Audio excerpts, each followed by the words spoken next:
On fait maintenant le point sur le projet Saint-Laurent qui a été lancé par François Legault lors du Conseil général de la CAQ. Et on va en discuter avec Nathalie Roy, qui est députée de Montarville de la Coalition Avenir Québec.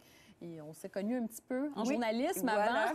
Voilà. Merci d'être avec nous. Ça me fait plaisir. Donc, le projet Saint-Laurent, ça a été annoncé un peu là, en grande pompe et on sent que c'est le nouveau gros projet que, du moins, que la Coalition aimerait mettre de l'avant. En quoi c'est révolutionnaire, entre guillemets, par rapport à ce qui s'est déjà fait pour stimuler un petit peu là, autour du fleuve? En fait, c'est plus qu'un gros projet, comme vous dites, c'est un projet de société pour les 10 prochaines années. La Coalition Avenir Québec, on s'est fait connaître naturellement lors de la dernière campagne électorale. Nous sommes un nouveau parti. Naturellement, ce qu'on disait, c'est qu'il faut faire le ménage, il faut faire le ménage dans la corruption. Il faut, si je peux emprunter l'expression, dégraisser un peu l'État, il faut faire du ménage dans des structures pour redonner aux citoyens, pour redonner aux contribuables. Mais une fois qu'on a dit ça, ça demeure. Là. Il faut toujours assainir les finances publiques. Mais une fois qu'on a dit ça, la Coalition dit, mais c'est pas pour rien qu'on veut faire ça. On veut faire tout ça, ce ménage, et redonner aux citoyens. Pourquoi? Pour se redonner, justement, le Québec que nous avons actuellement, pour se donner un projet de vie. Et notre projet de vie, notre projet de société, c'est le projet Saint-Laurent. C'est ça. Il y a eu le plan Nord.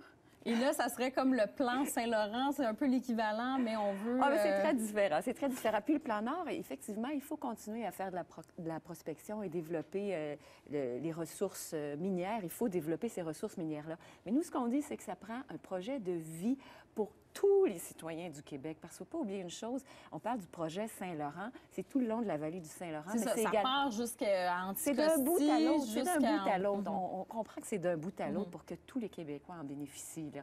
Naturellement, on concentre nos efforts dans cette vallée parce qu'il y a 60 de la population, la vallée du Saint-Laurent, qui y vivent. 60 des Québécois, des Québécoises vivent dans la vallée du Saint-Laurent, entre Montréal et Québec. Mais notre projet est plus grand, englobe tout le Québec, naturellement. Mais ce qu'on veut, c'est être un déclencheur, un moteur de création d'économie, mais créer de l'économie, mais également créer des milieux de vie pour qu'on puisse en bénéficier, pas seulement de l'économie pour de l'économie, mais de l'économie pour avoir une meilleure qualité de vie et que tout le monde puisse en profiter. Donc, ça, c'est la grande idée. C'est ça, la grande idée, en fait, on parle de ça, évidemment, le projet se précise, il va se préciser. Exactement. Parce qu'on a sorti les grandes lignes pour expliquer ce qu'on voulait faire. Si nous sommes au pouvoir, nous voulons redonner le Québec aux Québécois dans la mesure où il y a des choses qu'on ignore. Moi, je l'ignorais. J'ai été très surprise d'apprendre qu'il y a des centaines et des centaines de terrains qui sont contaminés au Québec. Mais ça, par contre, les terrains contaminés, on le sait que ça existe. On le sait même proche de Montréal. Mais on ne sait pas qu'il y en a autant. Non, c'est ça, il y en a autant. Ça, moi, j'ai été très surprise. À ce moment-là, c'est quoi? Donc, vous dites qu'il faut s'attaquer en premier, possiblement pour décontaminer les terrains. Mais qu'est-ce que... On dit, oui, projet Saint-Laurent, c'est regardez, beau, je vais vous donner un exemple concret. Ouais, je vais vous donner du concret. On veut du concret. Un exemple. Dans la circonscription de l'Assomption, qui est la circonscription du chef de la Coalition Avenir Québec, M. François Legault, il y avait une entreprise qui s'appelait Electrolux. Vous avez sûrement couvert ça. Electrolux voulait agrandir ses installations. Et là, on demande aux gens, est-ce qu'on peut agrandir? Est-ce qu'il y a des terrains? Non, il n'y en a pas dans l'Assomption. Alors là, M. Legault se tourne de bord. Il va voir le maire de Montréal, M. Applebaum, et lui demande, y a-t-il des terrains disponibles puisque Electrolux veut agrandir? Et le maire de Montréal lui répond, non, on a le même problème que chez vous, ils sont contaminés. On n'a pas de problème disponible. Alors, qu'est-ce qu'ils ont fait, Electrolux? Ils sont tournés de bord, ils sont allés aux États-Unis où on leur offrait un terrain qui était non contaminé et où on pouvait construire tout de suite. Ça, c'est un exemple concret. Donc, décontaminer pour, effectivement, que des entreprises puissent attirer des entreprises. Parce que vous savez que les entrepreneurs, c'est pas des gens très, très patients. Quand ils ont un projet, il faut que ça se passe tout de suite. Et tout le processus de décontamination, c'est compliqué. Il y a le ministère de l'Environnement qui est là-dedans. Il y a plusieurs normes. Alors, nous, ce qu'on se dit, c'est qu'un gouvernement de la Coalition Avenir Québec va être un facilitateur pour attirer les entreprises, puis pas n'importe quoi. On veut leur dire, entre autres, il y aura de la décontamination de terrain. Il y en a beaucoup. Choisissez-les parce que c'est parmi les plus beaux qui sont contaminés actuellement à la grandeur du Québec.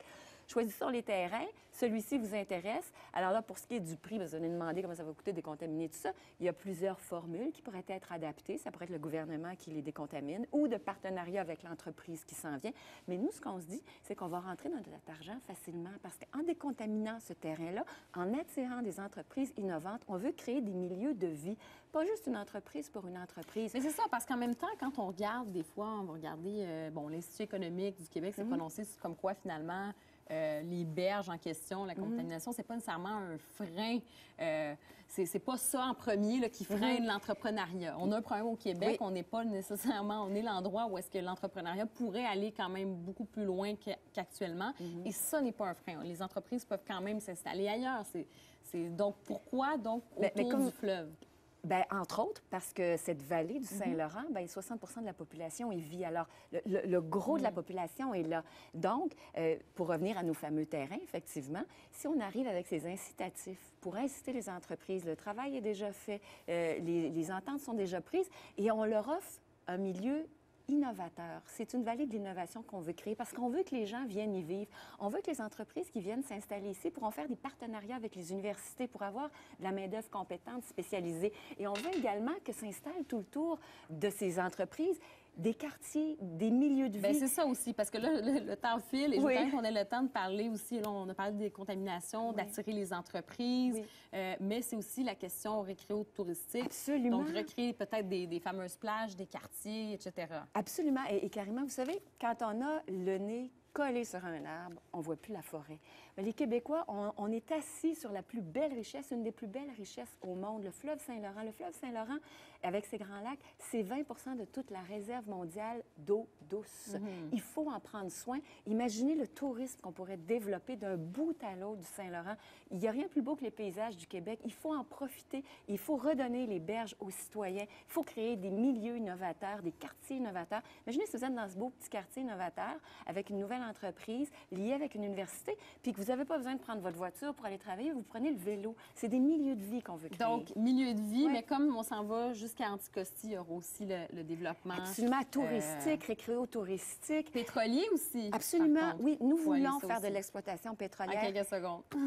Dans le plus grand respect des citoyens, des gens qui y vivent et de l'environnement, c'est excessivement important et que l'État en prenne une part. 50 propriété du gouvernement du Québec. Ça s'est fait dans les pays scandinaves. On est capable au Québec. En tout cas, Nathalie Roy, vous n'avez pas fini de parler de ce projet-là puisqu'on est au début. Voilà. Merci beaucoup d'avoir été avec nous. Projet Saint-Laurent. Voilà, on va en reparler. C'est certain.